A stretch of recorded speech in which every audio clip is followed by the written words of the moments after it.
नमस्कार। दूरदर्शन उत्तराखंड के इस विशेष कार्यक्रम में आप सभी दर्शकों का हार्दिक स्वागत है। आज 26 नवंबर है, यानी कि संविधान दिवस। हमारे देश में इसे संविधान दिवस के रूप में मनाया जाता है। लिहाजा सबसे पहले मैं आप सभी दर्शकों को अपनी सारी टीम की ओर से संविधान दिवस की हार्दिक बधाई देता हूं। हम आज़ादी का 75वां साल मना रहे हैं, जिसे हम अमृत महोत्सव के नाम से भी बुला रहे हैं। इस अमृत महोत्सव में क्योंकि 75 साल हमारी आज़ादी को हो गए हैं और इस संविधान को लेकर के हमने जिस भारत की संरचना की शुरुआत की थी, आज किन ऊंचाइयों तक, किन बुलंदियों तक भारत पहुंच गया है, ये किसी से छुपा नहीं है। हमारे संविधान के बारे में आज विशेष चर्चा करने के लिए हमारे मेहमान यहाँ पर जो उपस्थित हैं उनका तारुफ मैं आपसे करवाऊँ। हमारे साथ में हैं डॉक्टर संजीव चोपड़ा जी, जो कि भारतीय प्रशासनिक सेवा के अधिकारी हैं और पूर्व निदेशक हैं लाल बहादुर शास्त्री राष्ट्रीय प्रशासनिक अकादमी के। संजीव जी, कार्यक्रम में आपका स्वागत है। बहुत बहुत धन्यवाद। और इसके साथ ही हमारे साथ इस कार्यक्रम में बने हुए हैं मिस्टर वी के माहेश्वरी जी, जो कि डिस्ट्रिक्ट एवं सेशन जज के पदों पर रहते हुए और बाद में उन्होंने सेवानिवृत्ति ली है registrar general Nainital high court के पद से। माहेश्वरी जी, कार्यक्रम में आपका बहुत बहुत स्वागत है। बहुत बहुत धन्यवाद आपका, बहुत बहुत धन्यवाद। चर्चा की शुरुआत सर हम इस तरह से करते हैं कि जो हमारा संविधान है, इसमें कई सारे मौलिक कर्तव्य हमारे हैं और मौलिक अधिकार भी संविधान हमको प्रदान करता है। तो इन मौलिक कर्तव्यों की और जो अधिकार हमारे हैं, इनका निर्वहन किस तरह से किया जाना चाहिए और कितनी शक्तियां संविधान हमें प्रदत्त करता है?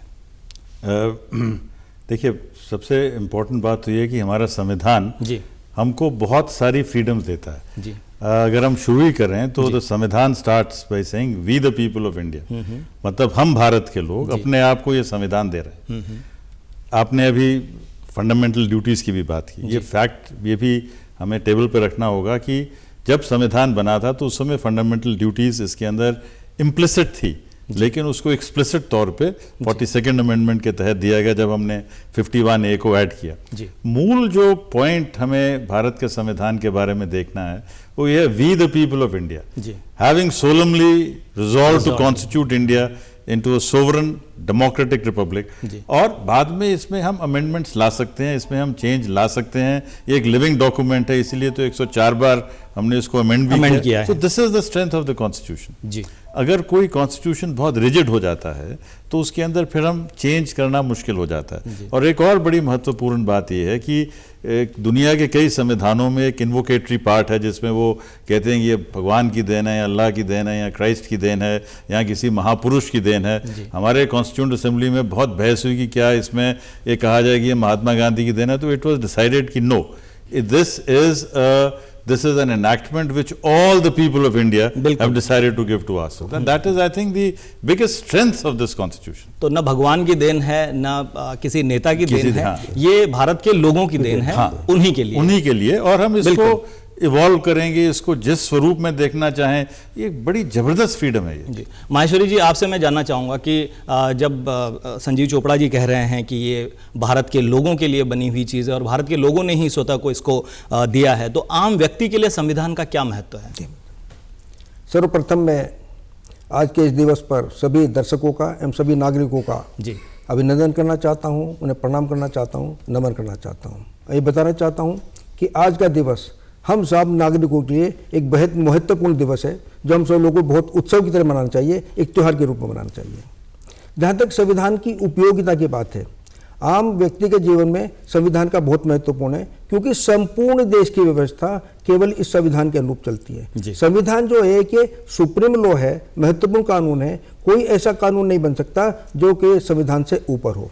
इसलिए क्योंकि संविधान सब कानूनों की जननी है, माता है, सारे कानून इसी से निकलते हैं, इसलिए हम कानून से गवर्न होते हैं और आम नागरिकों का जो जीवन है वो सब कानून से बंधा हुआ है। इसलिए हम कह सकते हैं कि संविधान की हर नागरिक के जीवन में बहुत महत्वपूर्ण आवश्यकता है, बहुत उपयोगिता है और बहुत महत्वपूर्ण है जी। मैं इसके साथ एक बात और कहना चाहूँगा। आज के दिवस पर मैं डॉक्टर लक्ष्मणमल सिंह को याद करना चाहूँगा, क्योंकि हमारा संविधान 26 नवंबर 1949 को स्वीकार किया गया था, अंगीकृत किया गया था। लेकिन जब डॉक्टर लक्ष्मणमल सिंह भी सुप्रीम कोर्ट बार एसोसिएशन के अध्यक्ष थे, तो पहली बार 1979 में उन्होंने विचार दिया था कि हमें इसे दे को जिस दिन संविधान अंगीकृत किया गया, हमें लो डे के रूप में मनाना चाहिए। एंड 1949 से लेके और 2015 तक इस दिवस को केवल विधि दिवस या लो डे के रूप में मनाया जा शुरू किया। 2015 में पहली बार जो है सरकार ने डिसाइड किया कि इस डे को हम संविधान दिवस के रूप में मनाए जाएंगे। एंड 2015 से ये दिवस हम संविधान दिवस के रूप में मनाते आ रहे हैं। जी, जो संविधान की मूल प्रति है उसकी रिप्लिका आप अपने साथ में लाए हैं, तो क्या आप हमारे दर्शकों को ये दिखाना चाहेंगे? मुझे बहुत प्रसन्नता है कि मेरे पास एक मूल प्रति है और मैं आपके सभी दर्शकों को ये संविधान की मूल प्रति दिखाना चाहूँगा। ये मूल प्रति है जो लोकसभा के जो संग्रहालय उसमें मूल रूप से सुरक्षित है। ये उसकी प्रति है, हस्तलिखित है। मैं थोड़ा खोल के भी इसे दिखाना चाहूँगा। ये ऐसे है। एंड जितने संविधान के निर्माताएं हैं, जो हमारी संविधान सभा थी, उन सभी के सिग्नेचर हैं। उन सिग्नेचर को भी मैं दिखाना चाहता हूँ जो उनके मूल सिग्नेचर हैं, और ये उसकी छायाप्रति है।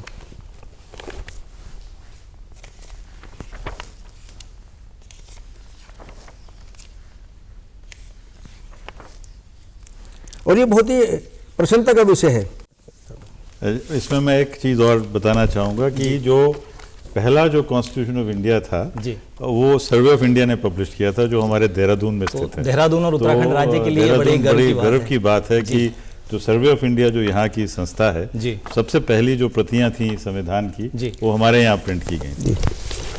मैं ये दिखाना चाहूँगा और कहना चाहता हूँ, यहाँ पर हमारे जो प्रथम राष्ट्रपति थे एंड जो संविधान सभा के अध्यक्ष भी थे, यहाँ पर उनके हस्ताक्षर हैं। एंड उसके ठीक नीचे जो हमारे प्रथम प्रधानमंत्री थे श्री जवाहरलाल नेहरू, उनके भी हस्ताक्षर हैं। एंड मूल रूप से उनके ओरिजिनल हस्ताक्षर हैं, उनकी छायाप्रति है। संजीव जी, जो प्रस्तावना लिखा गया, जब हम संविधान की बात करते हैं, प्रीएम्बल जिसे हम कहते हैं, तो उस प्रीएम्बल में हमारे कॉन्स्टिट्यूशन की मूल धारणा को लिखा गया है। अंबेडकर जी क्या चाहते थे? देखिए, इसमें यही इम्पोर्टेंट चीज़ है कि जो हमारा जो ये प्रीएम्बल है कॉन्स्टिट्यूशन का, इसमें थोड़ा सा डिफरेंस है जो हमारी ऑब्जेक्टिव रेजोल्यूशन जो पहले पास हुई थी। तो इसके अंदर जो मेन जो 3 चीज़ें हैं, जो डिक्लेरेटरी पार्ट है, we the people of India, फिर इसके अंदर दूसरा पार्ट है having decided to constitute India into a republic, and तीसरा चीज़ जो है कि हम क्या देना चाहते हैं नागरिकों को जस्टिस। और फिर जस्टिस को उन्होंने इलेबोरेट किया, justice social, economic and political, because उनका ये मानना था, बड़ा क्लियर मानना था कि सिर्फ अगर justice, social equality and fraternity, and बाद में डॉक्टर अंबेडकर ने क्वालिफाई किया कि मैं फ्रेटर्निटी को एक फ्रेंच सेंस की फ्रेटर्निटी में नहीं, लेकिन एक मैत्री भाव के अंदर उसको देखना चाह रहा हूँ। तो ये जो प्रीएम्बल हमारा है, ये प्रीएम्बल मूल रूप से दर्शाता है कि किस डायरेक्शन में देश को चलना है। And it's a very very important aspect of our constitution. बाद में ऑफ कोर्स हमने 42nd अमेंडमेंट के तहत इसमें सेकुलर और सोशलिस्ट शब्द का भी दिया, और इस पे बहुत बहस हुई थी कि क्या हमें सोशलिस्ट शब्द को तब लगाना चाहिए या नहीं लगाना चाहिए। हाँ, बट अंबेडकर का ये व्यू था कि आपको बाद में जो करना करें, बट मूल संरचना जो थी that was provided by the preamble to the constitution, and it's a very powerful preamble, very powerful preamble. इस प्रीएम्बल से, यानी कि इस प्रस्तावना से ही हमें पता चलता है कि हम भारत के लोग भारत को किस तरह का राष्ट्र बनाना चाहते हैं और उसकी अवधारणा किस तरह से होगी, सिटीजन्स यानी कि नागरिकों के लिए उसमें क्या क्या चीज़ें होंगी, ये सारी बातें। माहेश्वरी जी, आप चूँकि लॉ आपका क्षेत्र रहा है, तो कितनी ज़रूरत है संविधान दिवस को मनाने की? क्योंकि संविधान हमारा एक संपूर्ण कानून है, महत्वपूर्ण कानून है, सुप्रीम लॉ है। मैं ये बताना चाहूँगा, एक बार मैं याद करना चाहूँगा डॉक्टर BN राव को। डॉक्टर BN राव हमारे संविधान सभा के संविधान विशेषज्ञ थे। एंड आपको जानकर आश्चर्य होगा कि उन्होंने लगभग 60 देशों के संविधान को एकत्रित किया था। एंड जब हमारा संविधान बना, तो संविधान बनने से पहले लगभग 60 देशों के संविधान पढ़े गए थे। एंड उनमें जो मुख्य बातें थी, जो अच्छी बातें थी, वो सारी हमें संविधान में ग्रहण की गई थी।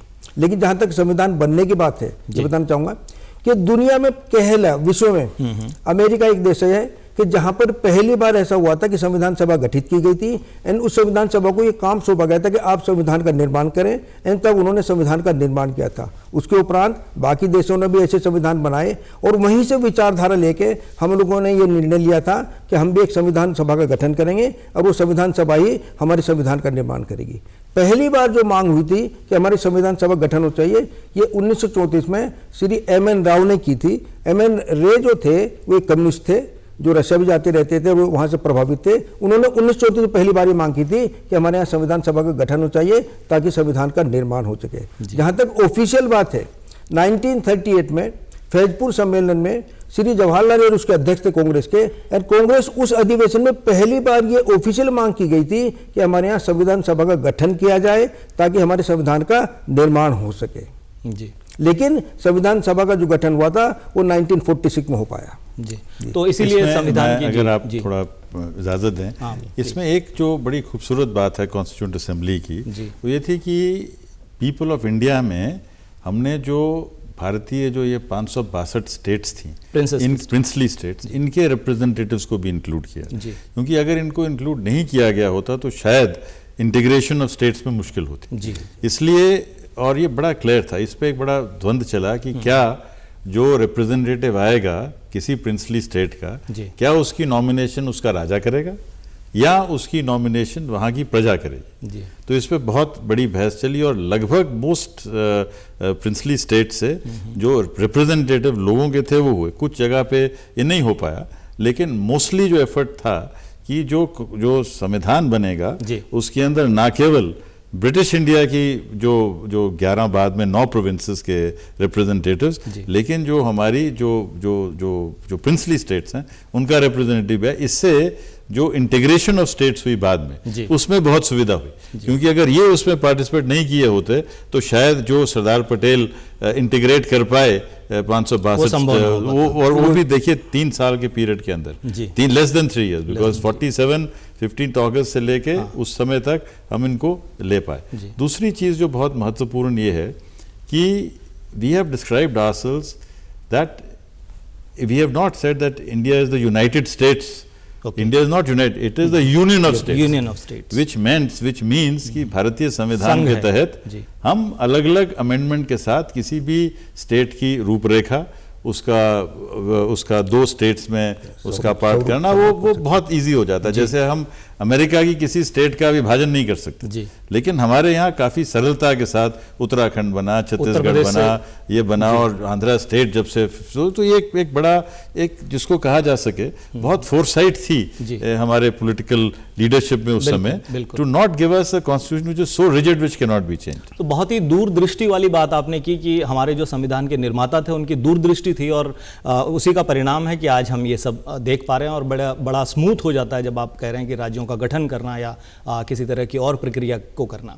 लेकिन साथ में ध्यान देने वाली बात ये भी है कि 72 साल हो चुके हैं हमारे संविधान को, और कई बार ये आवाज़ें भी उठती आई हैं कि अब संविधान को बदलने का समय आ चुका है। इस तरह की बातें भी चलती हैं, आप कितना सहमत हैं? जब हम उसको अमेंड कर सकते हैं, और बहुत सारी फंडामेंटल चीज़ें अमेंड हुई, right to property fundamental right थी, वो चेंज हुआ। मतलब अभी 130वीं 103rd रिजर्वेशन में 10% उस पर भी आएंगे। तो इसमें क्या समस्या है? एक बड़ा क्लियर, सिक्किम को इंटीग्रेट कर सके हम अपने संविधान के माध्यम से। जब स्टेट बनी तो एक कॉन्स्टिट्यूशनल अमेंडमेंट के माध्यम से हम कर पाए हैं। अब जो भी हम चाहें हम इसके माध्यम से कर सकते हैं। तो उसमें एक लाइव इंस्टीट्यूशन वही होती है जिसमें चेंजेस होते रहें, जिसमें चेंजेस ऑर्गेनिकली होते रहें, और जब ज़रूरत हो तब तक हम उन चेंजेस को इनकॉर्पोरेट कर लें। जी, आप क्या समझते हैं सर माहेश्वरी जी इस बारे में? देखिए, हमारे संविधान निर्माता जो थे बहुत दूरदर्शी थे, एंड बहुत विचार करने के बाद 2 वर्ष 11 महीने 18 दिन में हमारा संविधान तैयार हुआ था, एंड हर पहलू को, हर एस्पेक्ट को सोचा गया था। तो मुझे नहीं लगता कि हमें संविधान में पूरी आमूलचूल परिवर्तन करने की जरूरत है। जैसे भी चोपड़ा साहब ने कहा, चूंकि हम इसमें संशोधन कर सकते हैं, चूंकि संशोधन करके हम चीज़ अमेंड कर सकते हैं। एंड केशवानंद भारती केस में माननीय उच्चतम न्यायालय ने यह अभिनिर्णित किया है कि संविधान का कोई भी भाग में संशोधन किया जा सकता है, केवल उसकी बेसिक स्ट्रक्चर को चेंज नहीं किया सकता, बेसिक फीचर को चेंज नहीं किया सकता। चूंकि हम संशोधन कर सकते हैं और आवश्यक जहां जहां आवश्यक पड़ेगी वहां संशोधन की आवश्यकता है। इसलिए मैं श्री चोपड़ा जी से पूर्ण तरह सहमत हूं कि हमें नए संविधान की आवश्यकता नहीं है। ये हमारा संविधान बहुत अच्छी तरह काम कर रहा है एंड 75 वर्ष तक बहुत ही प्रभावी रूप से, बहुत ही इफेक्टिव रूप से हमारे संविधान ने काम किया है। और हम लोग अगर हम आज की डेट में कंपेयर करें, तुलना करें, तो 1947 में जब हम आजाद हुए उससे हमारी आर्थिक स्थिति कहाँ थी और हम 2022 में कहां तक आर्थिक प्रगति पहुंच गए हैं, तो हमारे लिए इस संविधान की देन है। इसी के अंतर्गत, इसी के तहत कार्य करके हमने इतनी प्रगति कर पाए हैं, तो हमें संविधान बदलने की बिल्कुल आवश्यकता नहीं है। तो ये हमारा संविधान ही है, जैसे कि आप बता रहे हैं माहेश्वरी जी की इतना सशक्त इसको बनाया गया है कि शुरुआत से लेकर के और अब तक जो हमारी स्थिति आ चुकी है, हम आर्थिकी में देखें तो 5वीं विश्व की महाशक्ति हैं इस समय आर्थिकी के हिसाब से। तो आगे जो संविधान में संशोधन किए जाते हैं उनके अनुसार तो संविधान खुद ये कहता है कि जहाँ तक संभव हो सके इसमें संशोधन किए जाएं और इसी संविधान को बरकरार रखा जाए। इसकी जो मूल संरचना है उसके अनुरूप ही कानून बनाए जाएं और उसको जनता के लाभ के लिए उसका उपयोग किया जाए। राइट टू एजुकेशन एक जो अमेंडमेंट आया और उसके बाद जो कानून बना, तो एक मील का पत्थर साबित हुआ। बिल्कुल, जो 86th अमेंडमेंट जिसके तहत राइट टू एजुकेशन बना, इट्स अ वेरी इंपॉर्टेंट, पूरी न्यू एजुकेशन पॉलिसी उसके ऊपर आधारित है। इनफैक्ट यही मैं बताना चाहूँगा कि जो राइट टू एजुकेशन है वो तो अब इंक्लूड हो गया। इसी तरह उसके बाद में कोऑपरेटिव्स बनाने का अधिकार मिला। तो बहुत सारे जो 104 बार जब हमने संशोधन किया तो बहुत विस्तृत तरीके से जिस भी चीज़ को हमें लगता है, जैसे महेश्वरी जी ने पहले बताया था कि ये सर्वोच्च कानून है, सब कानून जो बनेंगे इसके तहत बनेंगे। This is the supreme law of the land and the supreme law of the land gives you the flexibility to do many things. अब चाहे जीएसटी काउंसिल बननी हो, चाहे नया कोई टैक्स लगाना हो, चाहे हमें कोई अमेंडमेंट करनी हो। अभी हमने ईडब्ल्यूएस वाला रिजर्वेशन की बात हुई, जो 10 साल के लिए और SC ST के लिए जो रिजर्वेशन और बढ़ाया। एंग्लो इंडियंस की संख्या बिल्कुल ही मिनिस्क्यूल हो गई थी, तो रिजर्वेशन को खत्म किया गया। तो ये एक डायनामिक प्रोसेस है and this dynamic process should be celebrated. बिल्कुल, और ये तभी संभव हो पाया जब हमारा संविधान ये अधिकार देता है। और एक और चीज विधायिका को अधिकार देखिए, हम जितना भी कहें कि पॉलिटिकल पार्टीज की मतभेद हो जो हो, लेकिन हमारे इंपॉर्टेंट कॉन्स्टिट्यूशनल अमेंडमेंट्स पे ऑलमोस्ट ऑल पार्टीज, सब पार्टीज ने सर्वसम्मति से एक मात्र किया। हमारे बहुत सारे कानून जो है 130वीं जो जो हम बात कर रहे थे SC ST के लिए, जो सिक्किम इंडिया का पार्ट बना, मतलब in fact I would think and I think Maheshwari ji will agree with me that there has been a lot of debate on constitutional amendment, लेकिन एक जनरल कंसेंसस देश में बना। इनफैक्ट इवन जब ये 42nd अमेंडमेंट जब हुई, जिसमें बहुत ज़्यादा चेंजेस हुए और लग रहा था कि जो पार्टी जनता पार्टी पूरे के पूरे 42nd अमेंडमेंट को छिन भिन कर देगी, लेकिन आप देखिए कि फंडामेंटल ड्यूटीज आर्टिकल 51A जो बड़ा डिफाइनिंग मोमेंट है, आपने कर्तव्यों की बात की थी, वो कर्तव्यों की बात 42nd अमेंडमेंट में आई। और जो पॉलिटिकल पार्टीज टोटली अपोज कर रही थी, 42nd अमेंडमेंट को होलसेल, उन्होंने भी फंडामेंटल ड्यूटीज को रख लिया। और फंडामेंटल ड्यूटीज को रखने का मतलब है कि हर पॉलिटिकल पार्टी ने, देश की हर पॉलिटिकल पार्टी ने इसको माना।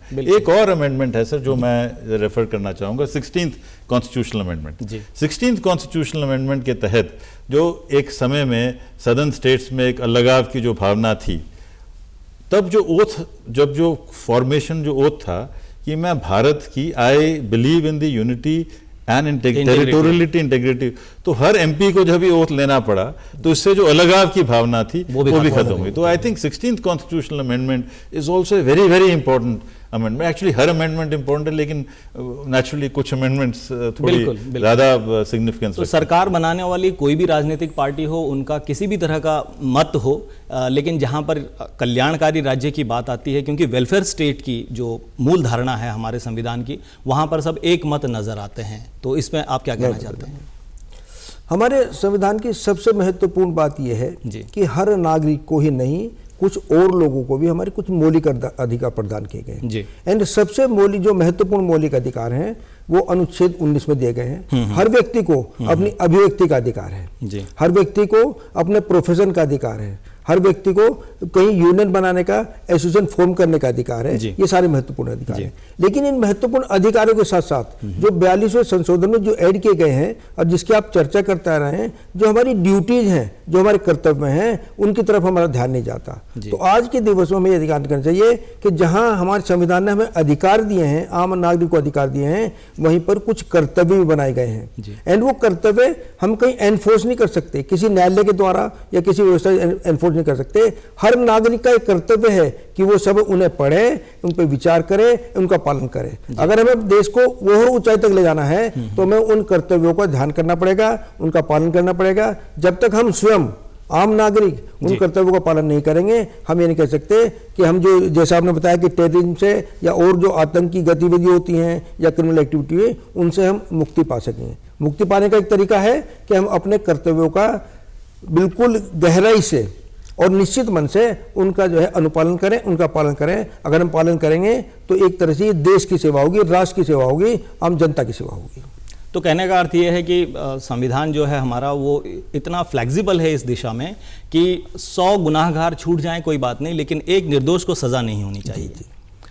तो इस अवधारणा के साथ हमारा ये संविधान बना हुआ है। एक अंतिम प्रश्न मैं जो आप दोनों से लेना चाहता हूँ वो ये है कि पहले जब प्रस्तावना लिखा गया तो उसमें सेकुलरिज्म शब्द का इस्तेमाल नहीं किया गया था कि ये राज्य किस तरह का होगा, सेकुलर होगा, नॉन सेकुलर होगा। 42nd अमेंडमेंट की हम लोग चर्चा कर रहे थे, तो 42nd अमेंडमेंट के तहत ये सेकुलर वर्ड भी ऐड कर दिया गया उसमें। तो क्या समझते हैं आपकी, क्यों ज़रूरत पड़ी इसकी? देखिए, इस पे कमेंट करना थोड़ा मुश्किल है उसमें, क्योंकि ना केवल सेकुलर लेकिन सोशलिस्ट शब्द भी ऐड किया गया।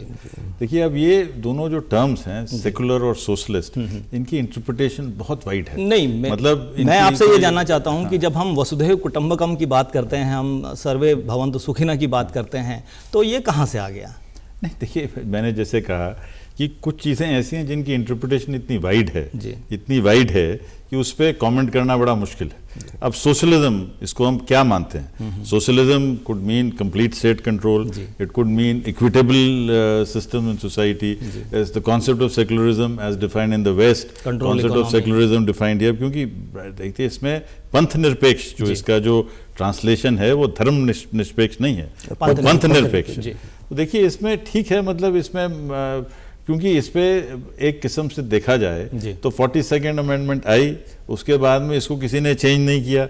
लेकिन ओरिजिनली जब डॉक्टर अंबेडकर ने ये प्रश्न उठा था कॉन्स्टिट्यूएंट असेंबली में, लेकिन वो माना गया था कि ये तो एक्सेप्टेड है, क्योंकि जब हमने एक राइट में एक्सेप्ट किया कि भाई आपको फ्रीडम, आपको रिलीजन की स्वतंत्रता है, वो तो हमारी फंडामेंटल राइट है, तो उसको और इलेबोरेट करें या ना करें, to my mind it is not such a major thing, because you already given that right. The right to follow any religion has already been given, right? Economic justice has already been given. Therefore, whether you want to, again re-emphasize the word secular or socialist, whether it is political or not political, I'll reserve my judgment on that. जी, तो कहीं ना कहीं इसे सांप्रदायिक चश्मे से देखा जाता है, कहने का मतलब ये है। अदरवाइज सर, आप कुछ कहना चाहेंगे? जी, जहाँ तक सेकुलर वर्ड का प्रश्न है, हम लोग ऑलरेडी सेकुलर हैं, हमारे यहाँ हमेशा से ही सेकुलरिज्म रहा है। बिल्कुल। तो सेकुलर वर्ड अगर हम लोगों ने प्रीएम्बल में ऐड भी कर दिया तो उससे कोई बहुत बड़ा परिवर्तन नहीं आया। ऐसा नहीं है कि हमारी कोई धारणा चेंज हो गई हो, कोई धारणा चेंज नहीं हुई, धारणा वैसी ही है। और सेकुलर वर्ड जोड़ने से हम लोगों ने अपनी धारणा को बल दिया है, उससे हमारी धारणा कमजोर नहीं हुई है। हम हमेशा सेकुलर हैं और सेकुलर ही रहेंगे। जी, इस विषय पे एक बात मैं और कहना चाहूँगा। जी, हम संविधान सभा को ये देखते हैं कि ये केवल जो विधि विशेषज्ञ उनका ही पढ़ने का काम है। मेरा इस दिवस पर विशेष निवेदन रहेगा कि हम अपने घरों में संविधान की प्रति रखें। हम अपने घरों में करते क्या है कि धार्मिक पुस्तकें रखते हैं, उपन्यास रखते हैं, साहित्य रखते हैं, लेकिन कभी ये प्रयास नहीं करते कि हमारे घरों में संविधान भी होना चाहिए। हम अपने घर में संविधान रखें और कभी कभी उसका अध्ययन भी करें। अगर हम उसका अध्ययन करते रहेंगे तो हमें अपने बहुत सारे अधिकारों का, हम अपने कर्तव्यों को मालूम होता रहेगा एंड हम अच्छे नागरिक के रूप में उसका उपयोग कर पाएंगे, ये मेरी उम्मीद है। और मैं निवेदन भी करता हूँ कि अब अपने घरों में जो है संविधान की प्रतियां रखें। एंड प्रतियां रखें नहीं, बच्चों को भी पढ़ने को दें, एंड संविधान की प्रतियां उपहार में भी दें, ताकि जो आम नागरिक है, जो संविधान के प्राविधानों से वाकिफ नहीं है, वो भी संविधान के प्राविधानों से वाकिफ हो सके। तो मेरा निवेदन रहेगा कि संविधान दिवस पे हम इस बात का संकल्प लें कि हम संविधान अपने घर में रखेंगे एंड इसकी प्रतियां वितरित भी करेंगे, अपने बच्चों को पढ़ने देंगे, अपने संबंधियों को पढ़ने को देंगे, अपने मित्रों को पढ़ने देंगे, ताकि अधिक से अधिक नागरिकों को संविधान के प्रावधान के बारे में जानकारी हो सके। अगर उन्हें संविधान के प्रावधानों के बारे में जानकारी होगी तो ये अच्छे नागरिक बनने में सहयोग करेगा। बहुत सही बात आपने यहाँ पर कही है कि हर एक को जानकारी होनी चाहिए संविधान की, और संविधान की क्या, लॉ की जानकारी होनी चाहिए। सर, आप मेरी बात से सहमत होंगे, आप दोनों जो हैं लॉ के विद्यार्थी रहे हैं, कि इग्नोरेंसिया जुरिस नॉन एक्सक्यूजेट। एब्सोल्युटली जी। तो जब ये फ्रेज कहा जाता है कि लॉ को आपको समझना ही होगा, विधि की अज्ञानता क्षम्य नहीं है, अक्षम्य नहीं, हाँ क्षम्य नहीं है जी। तो ये बहुत बड़ी बात आपने कही कि हम सभी को संविधान पढ़ना चाहिए, उसकी समझ रखनी चाहिए, और लोगों को अगर हम उपहार स्वरूप संविधान की प्रतियां देते हैं तो ये एक बहुत अच्छी प्रैक्टिस समाज में शुरू होगी। सर, हम अमेंडमेंट्स की बात कर रहे थे। संविधान में लगातार अमेंडमेंट हो रहे हैं और अब तक 104 अमेंडमेंट हो चुके हैं, जैसा कि आपने बताया। 103वां अमेंडमेंट जो है, जो EWS के लिए है कि आर्थिक रूप से जो पिछड़ा वर्ग है उसे 10% आरक्षण देने की बात उसमें कही गई है। कितने सहमत हैं आप? देखिए, इसमें क्योंकि जुडिशरी ने भी 3-2 वर्डिक्ट दिया है जी, मेन जो इसमें फिलोसफिकल प्रश्न ये है कि क्या हम जो रिजर्वेशन की राइट है जी, ये किसी व्यक्ति को दे रहे हैं जी, या किसी कम्युनिटी को दे रहे हैं। जी। अभी तक जो मूलतः जो रिजर्वेशन दी गई वो कम्युनिटी को दी गई, SC को दी गई, ST को दी गई, OBC को दी गई, राइट। OBC के अंदर पसमंडा मुस्लिम्स को भी मिली, OBC क्रिश्चियंस को भी मिली।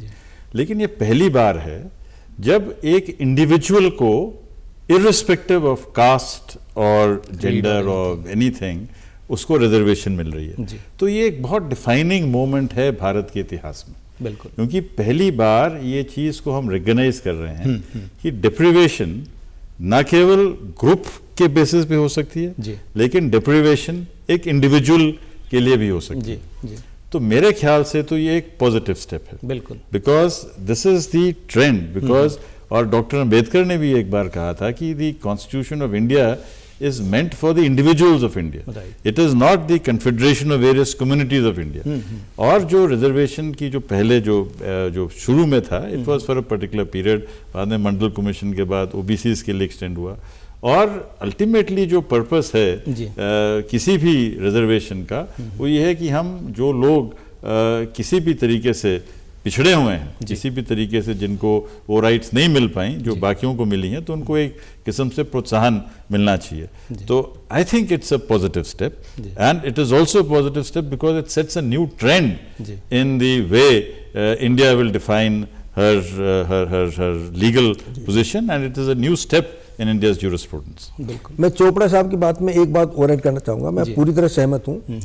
पहली बार हम रिलीजन से बाहर आए हैं। अभी तक संविधान के अंतर्गत जो लाभ दिए जा रहे थे वो केवल जाति और धन के आधार पर दिए जा रहे थे। पहली बार इस संशोधन से हमने इर्रेस्पेक्टिव ऑफ रिलीजन कोई काम किया है। तो एक इस तरह से ये है कि वास्तव में धर्मनिरपेक्षता या पंथ निरपेक्षता हम बढ़े हैं, तो ये उसकी तरफ स्टेप है जी। तो और मैं चोपड़ा साहब से बहुत सहमत हूँ। जी, बहुत अच्छी बात इस चर्चा से निकल के आई है। जैसा कि आप लोगों ने यहाँ पर बताया कि हमारा संविधान किसी पंथ के लिए नहीं, किसी धर्म के लिए नहीं, बल्कि नागरिकों के लिए है, यहाँ भारत में रहने वाले नागरिकों के लिए है। आप लोग हमारे कार्यक्रम में आए और आपने अपना अमूल्य समय दिया। हमारे जी कुछ कहना चाहता हूँ।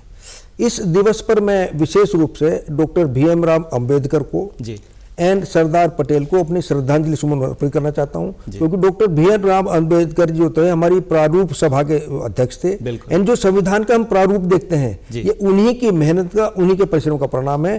और इस दिवस पर जब तक उन्हें याद न किया जाए तो इस दिवस की जो हम उत्साह मना रहे हैं वो पूर्ण नहीं होगा जब तक हमने श्रद्धा सुमन अर्पित ना करें। तो मैं विशेष रूप से डॉक्टर BR अम्बेडकर साहब को एंड सरदार पटेल को और अपनी तरफ से और आप सबकी तरफ से श्रद्धा सुमन अर्पित करता हूं कि उन्होंने हमें ऐसा संविधान दिया जो युगों युगों तक देश की सेवा करता रहेगा एंड युगों युगों तक देश उनका ऋणी रहेगा। बहुत बहुत धन्यवाद संजीव चोपड़ा जी और VK माहेश्वरी जी, आप दोनों हमारे कार्यक्रम में आए, बहुत बहुत धन्यवाद। बहुत बहुत धन्यवाद, थैंक यू। तो ये था हमारा विशेष कार्यक्रम संविधान दिवस के अवसर पर।